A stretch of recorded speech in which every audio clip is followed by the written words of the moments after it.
Hi friends, ఎలా ఉన్నారండి? అందరు బాగున్నారా? Welcome to my channel. Friends, ఈరోజు వీడియోలో వచ్చేసి ఒక ఐరన్ గ్రిల్ అండి. ఇది కిటికీ కోసం మధ్యలో ఈ ఒక గ్రిల్ అనేది తయారు చేసుకుంటామండి. మనం ఒక గ్రిల్ వచ్చేసి తయారు చేయడానికి తీసుకున్న ఐరన్ సైజు ఏకించాలని పట్టి అండి. ఈ ఫ్రేమ్ అనేది టోటల్ తయారు చేసింది ఈ గ్రిల్ది. మధ్యలో వచ్చేసి 10 mm చౌరస్ అండి. ఇది పట్టి ఉండే చౌరస్ గ్యాప్ అనేది 3 ఇంచులు తీసుకున్నాం. గ్యాప్ టు గ్యాప్ అనేది ఈ డిజైన్ ఇచ్చిన మోడల్ డిజైన్ అండి. ఈ గ్రిల్ వచ్చేసి టోటల్ ఈ యొక్క గ్రిల్ తయారు చేయడానికి మెటీరియల్తో సహా, రెడెక్సర్ పెయింట్తో సహా, ఫిట్టింగ్ చార్ట్తో సహా అండి టోటల్ కిలోకి 110 చొప్పున తీసుకోవడం జరుగుతుందండి. ఈ గ్రిల్ వచ్చేసి వెడల్పు ఫిట్టు పొడవు 3.5 అండి. వచ్చేసి వెయిట్ 8 కిలోలు వస్తుందండి. 8 కిలోలకు ధర వచ్చేసి 880 రూపాయలు అయితే తీసుకోవడం జరిగిందండి, 110 చొప్పున.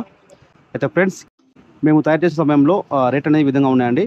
ఆ రేట్ అనేది ఏరియా బట్టి ఒక 5 రూపాయలు 10 రూపాయలు కిలోకు తేడా ఉండొచ్చండి. అయినప్పటికీ వీడియో మీకు ఉపయోగపడుతుంది కాబట్టి చేయడం జరుగుతుందండి. వీడియో సెలెక్ట్ చేయండి. ఈ వీడియోని నేను జగిత్యాలలో చేస్తున్నాను అండి. 2025 ఏప్రిల్ 8వ తారీఖు చేస్తున్నాను. వీడియో సెలెక్ట్ చేయండి. వీడియో అందరికీ చాలా సరే అండి. Thank you for watching.